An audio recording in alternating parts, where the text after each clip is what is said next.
Good evening, everyone. The Alumni Association of Sir J.J. College of Architecture, Aajja, welcomes you all today for Knowledge Series 2022. Today, as we celebrate International Women's Day, we have 5 fabulous and successful architects discussing their lives, journey, and experiences. We value them more for their work, achievements, and grit than their gender. Equality for all of us means being valued in such fairness that we no longer really need a Women's Day to celebrate, but we celebrate the human spirit every day. Today, we have with us architect Suhasini Malde. Hi. Author. Hello, Suhasini.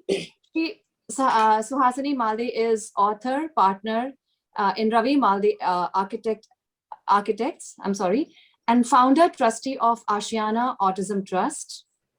We have architect Aparna Surve, widely experienced academician and partner at ANA Design Associates. Hello, Aparna, welcome. Yeah, hi. Architect Bhavya Kenkare, partner at ArchAid and an independent practitioner, and my classmate. Hi, Bhavya. Hi. We have architect Santha Gour, co-founder and head of Infinitti Design Studio and Planet 3 Studios. Welcome, Santha. Hi. And we have architect Trupti Patnaik, founder of Studio Elements. Walking all of us through and celebrating their success and achievements is Professor Harshad Bhatia. Hello. Welcome, sir. Namaskar.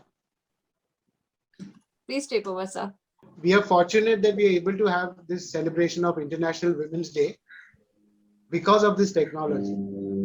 And talking of technology, every day I am reminded of women because artificial intelligence has taken different forms. And every time I use the elevator, I hear a voice, a female voice, which says, please shut the door. Or you're on level 4. Then I've heard that if you got Amazon, you got Alexa. If you got Mac, Apple, you got Siri. Microsoft, you got Cortana, Google Assistant. The voices are there every day. I think it's one opportunity that artificial intelligence is letting the voices at least be heard. Now it's time for us, all of us, not just men and women, all of us to start listening to what the voices are saying. So from hearing to listening, that is going to be our opportunity. And we take this day, International Women's Day, as the moment to celebrate and get these 5 individuals to really show us the way ahead through what they've experienced in life. Now, you see, because it's Women's Day, we men tend to take it for granted that this question is only for women. Be very careful. In reality, when we look at the works of these 5 women and the way they're actually going to tell us about their journey, at the end of the session, I will have to pose the question to the men.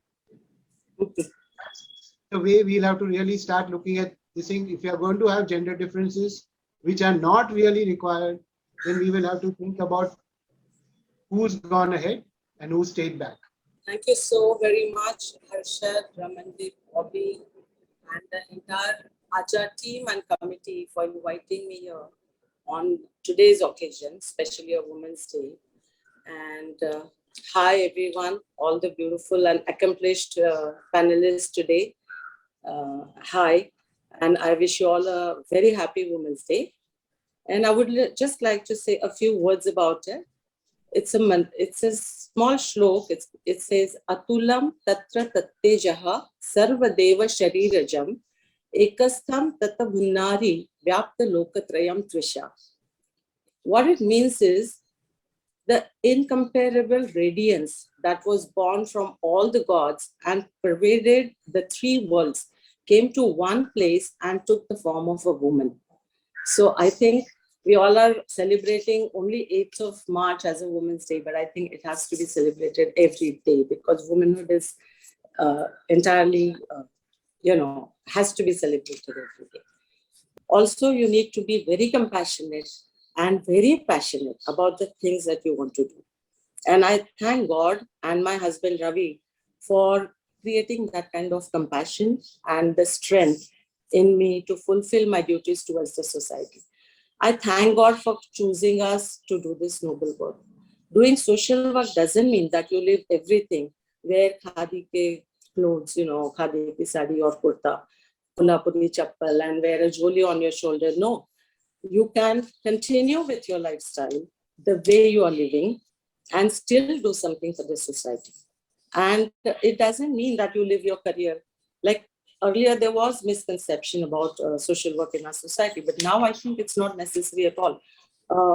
You have to really be passionate about it. And many people always ask us, you being so busy, when do you find time to do this kind of a project? And I always tell them, no, when there is a will, there is always a way. But then more than that, you have to do your time management properly, and you have to, if you are ready to take up that kind of work, you have to prioritize your things. You do your time management, and if you're ready for working for 24/7, yes, you can do it. And not only you, I think everyone can do it, and everyone should do something for the downtrodden of our society. And I always say, as an architect, when we create a beautiful structure out of nothing, when it stands in front of you in its full glory, and you know that it's going to last long after you're gone, it is very satisfying. But believe me, the satisfaction of creating Ashiana Institute for Autism is far, far, far more than anything in our lives. Thank you so much. Thank you, Aajja, for inviting me. I think I felt quite warm when anytime when JJ invites. It's like coming back home. So I was a bit nervous about two things. One is the topic itself, and talking to JJites, I mean, how formal can you be, or how casual can you be? That has been my dilemma, and you'll see that when I'm talking. So I first thought, the topic is itself having many, and being an academician, probably my delivery also might be little towards that. So when you look at gender equality and today, for sustainability tomorrow, it's quite a loaded term, I felt. And usually, intrinsically, I'm not conscious about the gender, because the way, the very personal my upbringing has been, and I've always worked, I've grown up with my sister. I never had to deal with a brother, so the negotiations were never there while I was studying or even in profession. And my parents have been very liberal, so probably the gender problem existed, but it was never part of my conscious thinking, and I never realized that whether it exists, and even today. So that's a best place to be, I guess. But about the sustainability, quick understanding about sustainability is that it's a place, which sustains, which stays, which has a grid to stay on, whether it's economic, social. And I felt that women in my life, or even otherwise, my friends, now I'm so inspired by what Suhasini has just now said. I think the sustainability in all aspects has always existed among women. And so I don't know whether empowerment is a word that we need to use. Absolutely, these are my views, and from my little life experience. But I felt that I've seen women strong all the time, whether it is social, whether it's about nurturing homes, or bringing harmony, or even sometimes bringing in economic stability to a household. So at all sections, so I felt that women have always been contributing. So I felt that maybe empowerment, it may not be the word that we can use. Thank you so much, Aajja. Thanks. Lovely to meet Ramandeep, Harshad, Bhatia sir after so long. Thank you to meet all my lovely colleagues. Yes, so as Aparna and Suhasini said, very, very loaded question, makes me nervous. The sustainability, women empowerment, really huge words, which I actually did not understand when I started off my journey as this very shy, very, very timid Gujarati girl coming from a very traditional background. I think all of us probably do come from similar backgrounds. That's why we are so awed by, the life that we are leading, I think so, and we are celebrating every minute of it. So I think I'm more comfortable with the visual media. So I'd love to put up, a PPT, a small PPT of my journey. Yeah. So yes, what does women empowerment mean to me? So as I said, I was very timid, did not understanding the meaning of empowerment. But then every time, every year, every phase of life has empowered me in some or the other way. And then all of a sudden I realized that yes, I do not need the word empowerment because we are actually totally empowered ourselves. So it was something like, it was growing onto me, my own strengths, what I'm capable of. It was not something that, came to me immediately because from the background that we were from. So basically, women's empowerment is all about promoting women's sense of self-worth, their ability to determine their own choices, and the right to influence social change for themselves and others. I really do not get it sometimes, when I see, in our country, a country like ours, where women being a natural creator, aren't we the strongest? I feel really, is there any other question? To be able to create, to be able to give life to another human being is one of the biggest things that you can, have, the most strongest thing that you can do. So, where in a country where people are actually worshipping goddesses and, making a big deal of them like Parvati and Sati and this, that and all. And on the other hand, we have so many issues related to women. So basically, I feel that the way the bias needs to come out, the way people are perceiving women today needs to improve. You have to be, it has to be like, there are two polar ends, like what Aparna was saying, and that has to be recognized. So that's what I always dream of, a world where we do not need to remove a day in the year to celebrate us, because being a woman is a celebration itself. So be bold enough to use your voice, brave enough to listen to your heart, and strong enough to go after your dreams. And yes, that's what I have been doing all my life. Yes, you can create magic. Wherever a woman is, there's magic, and everybody knows that. So I just want that we should celebrate each day of our life and enjoy what we do, love what we do, and do what we love. Thank you. So thank you everyone for giving me this opportunity after so many years to come and speak with seniors and colleagues. Bhavya, this was a very, amazing presentation. Took me back a few years. For me, it is like, JJ has never left being a huge part of my life. Like kehte hain ki you can take a girl out of JJ or you can take a person out of JJ, but you cannot take JJ out of the person. So all of my decisions, whatever I have done, I think somewhere subconsciously it was those molding days that we have in JJ.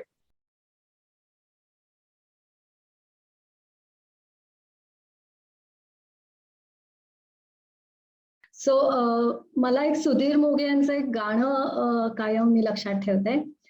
एकाच या जन्मी जणू फिरुनी नवी जन्मेन मी, हरवेन मी हरपेन मी तरीही मला लाभेन मी. So for me, women empowerment is to live for yourself, live for today, and enjoy whatever you're doing. So I'm doing that every day in my life. To become an architect was by an accident, actually, and my father asked me the same question, why you want to become an architect? So at that time I was in 12th and I completed my 12th. I joined some drawing classes. I had given my exams, drawing exams. And the culprit was Baba, because he used to travel with me for distant places, and he took me everywhere, like from Kashmir to Chandigarh, and showed me those cities which were well built, and I was very impressed by those architectures. And of course, again, the second reason was Shailesh, because he was joining architecture. So I joined architecture. And we enjoyed, constructing those ateliers where we used to sit for rest of our college days, and we used to have cutting chai from Sitaram. That was awesome. We also had some sand sculptures which we enjoyed at that point of time. And NASA, I would love to go back to those days. That one thing which I would love again to revisit and live those days again. So that was a great experience. JJ has given us a lot. And as you rightly said, you cannot remove, JJ from the person. Like Samantha said, Santa said, you can remove a person from JJ, but you cannot remove JJ from a person. We can relive that life again and again. I have a Equality. small thing to probably say on this is that when we go to a building site, we generally see women, on working construction sites wearing those saris with their kid in their sari and holding the huge stones or the concrete or whatever on their head. And that's the kind of warmth that you see them doing, at the construction sites all the time. And they are such frail and thin women, not even someone who's well fed or hatta katta. You will see some women maybe doing some art craft work, like maybe the Fulkari work that, I was showing, Exactly. mirror work or the earthy work, Exactly. something which is related to the hand, something which is handcrafted or something like that. But don't you think there is a reason behind this somewhere? Is that maybe, they are not being able to come out so much in the way they don't feel safe in a certain environment? I think the most important thing that you can do is, for yourself as well as for everybody, is to empower yourself completely to be, protected and safe in your own way. And many women do not feel that, generally a client who goes to a woman always, they feel, ये woman architect है, इससे तो like हम कैसे काम करवा लेंगे, थोड़ा सा पैसा बाकी रह गया तो भी चलेगा. These kind of challenges are always there. So I feel, Yeah, we were taught carpentry in our college days, Yes, we were. But then no one pursues. So what I feel is like at every level, women should be made safe. And that's why I said that the equality has to be imbibed in the entire society so that they start accepting. Like I'm talking about my 40 years of experience. Even then, it was the situation, very similar situation is still here today. So I think all these gender biases must be forgotten. Don't you think, Suhasini, sometimes when you come back from site after a hard day's work, it's like pretty late probably, sometimes it gets late around 8:39. Throughout the nights. Yeah, throughout the nights we stay on the sites, Absolutely. Like I have lived. Yeah. So don't you get phone calls from home? When are you coming home? How are you coming home? Are you okay? Do you do this? It's too late. When are you going to be back? So, that overall sense of safety is so important today for all of us. Right. So this Definitely. one of the previous, I think, International Women's Day, the theme was on safety. So this is like so just the way poverty was an issue years back in general, not for women but in general.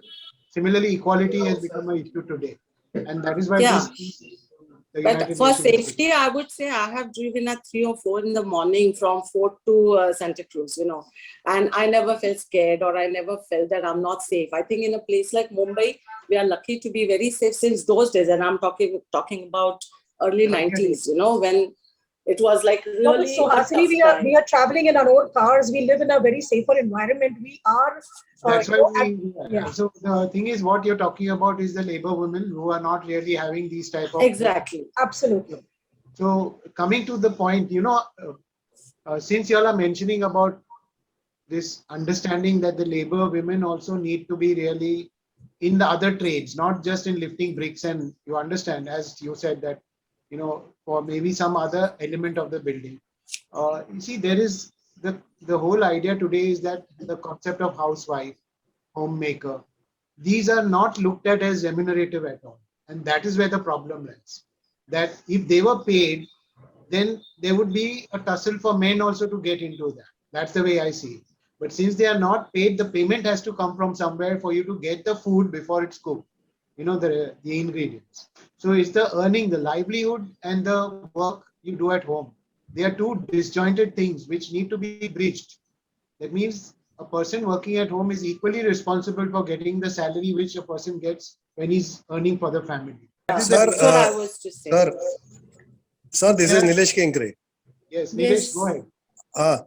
I would like to mention, sir, the best architect is Ardhanari Nateshwar, because if you see most of the creative people, who have the best qualities of both the genders. I was having a little longish answer, so I was waiting. we don't have the time. The thing is, what I'm continuing from what I said about the it's about femininity and masculinity. So it is nothing to do with men and women. And each one of us, so what Nilesh has said, I quite agree with him. He got the metaphor of Ardhana and Nateshwar, that each one of us have both. And each one of us can have, the mixture and how you want to be. I can be masculine, I can be feminine. But the problem is happened when we don't see, when this undermines the femininity. Absolutely. Versus that's where the problem is. If we understand that both are important, and whether you are whichever gender you belong to, it doesn't matter then. So Yes. instead of both, what Nilesh was saying is all are important. It So should it's be not a just balance, sir. I think it's a balance. Yes. And I think Balance all of us, or yes. all of us probably know Okay, what so we are now good at we- and what we lag, so we can always grow and learn and become better at what we do and the way we lead our lives. now, should we, Yes. is there any other question? You have got anything, Ramandeep? No, I think we're good, sir. We covered Okay, everything. so I just want to end the session by saying, in a study done by 42 runners in sports, 42 runners were studied, athletes, and it was studied and researched that who is the fastest. And normally what happens, you look at the runner's speed and the distance, but in the context of the human body, the male body has about 40% muscle mass and the female body has 23% muscle mass. So when you look at the real context of each of these physiologically, and then you look at the running, the distance is the same, but the height of the woman compared to the height and the distance and the time taken, the woman is faster. This is what was the conclusion. And when they further said that they take longer strides compared to the height. So the men's height is more, the strides are comparatively lesser than what the women take. The women take more strides per minute. The runners, this is the research on runners in sports. And therefore, when you look at the total context, the winner is the woman. And that is why I come back to that point, gender equality today for a sustainable tomorrow. I think it's for the men to think about. Yes. Because our contexts are something which we are not really understanding. And I think that is the only thing that separates us. Otherwise, there's no other, because physiologically we are separate. And if you look at muscle mass, we are not the same. So absolutely, there's no conflict. Aparna, you're absolutely right. There is no comparison what Suhasini says also. Nilesh, Bhavya also. I think it's all about a balance. Yes. And I think in our field, we don't have to worry too much about, the contribution of this thing, because looking at Suhasini's batch, there would have been a handful of women in a class of 80. And when I was there in JJ, we had only 8 women, 8 girls, and the rest of us boys, 72 boys. Today, the equation has changed. So we are already seeing the equation changing towards this. And I feel when it comes to design, as Trupti and Santha and Bhavya have shown, it really doesn't matter, that whether it's a woman or a man. Design, anybody can handle, and anybody can handle the site. And I think all of you all have been smart and successful. That is the right thing, So I think that wraps up the entire situation, that we've got 5 people here who've actually shown the prowess through their life. And if you stay happy, it's your day every day, not just for that one day. Everyone. Thank you. Thank you, Thank you, everyone. sir. Thank you. Thank you, so everyone. much. Thanks a lot. Thank you, Aajja.